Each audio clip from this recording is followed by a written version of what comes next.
Hi hello నమస్తే welcome to Telugu one cinema. This is దివేశ్రీ.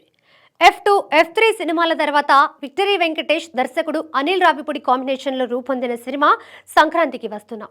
Sankranti కానుకగా జనవరి 14న థియేటర్స్లో అడుగుపెట్టిన ఈ చిత్రం పాజిటివ్ టాక్నే సొంతం చేసుకుంది. ఫ్యామిలీ ఆడియన్స్ని టార్గెట్ చేసి తీసిన ఈ సినిమా ఆ పరంగా సక్సెస్ అయిందని చెప్పాలి. కథనాలు రొటీన్గా ఉన్నప్పటికీ కామెడీ బాగానే వర్కౌట్ అయింది. లాజిక్స్ని పక్కన పెట్టి చూస్తే కాసేపు నవ్వుకోవచ్చు. దాంతో ఫ్యామిలీ ఆడియన్స్ ఈ సినిమాకి క్యూ కడుతున్నారు.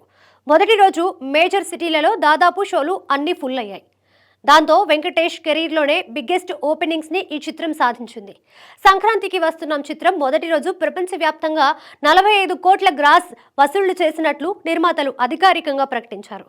దీంతో ఈ సినిమా వెంకటేష్ కెరీర్లో బిగ్గెస్ట్ ఓపెనర్గా నిలిచింది. సినిమాకి వచ్చిన టాక్, బుకింగ్స్ రెస్పాన్స్ చూస్తుంటే ఈ సంక్రాంతి సీజన్లో ఈ మూవీ మంచి వసూళ్లనే రాబట్టే ఛాన్స్ ఉంది.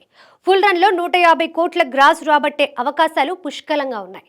200 కోట్ల గ్రాస్ రాబట్టినా ఆశ్చర్యం లేదని ట్రేడ్ వర్గాలు అభిప్రాయపడుతున్నాయి. వెంకటేష్ కెరీర్లో టాప్ గ్రాసర్స్గా అనిల్ రావిపూడి డైరెక్ట్ చేసిన F2, F3 సినిమాలు నిలిచాయి. F2 130 కోట్లకు పైగా గ్రాస్ రాబట్టగా F3 90 కోట్లకు పైగా గ్రాస్ రాబట్టింది. ఇప్పుడు ఆ రెండు సినిమాలను దాటుకొని సంక్రాంతికి వస్తున్నాం టాప్లో నిలిచే ఛాన్స్ ఉంది.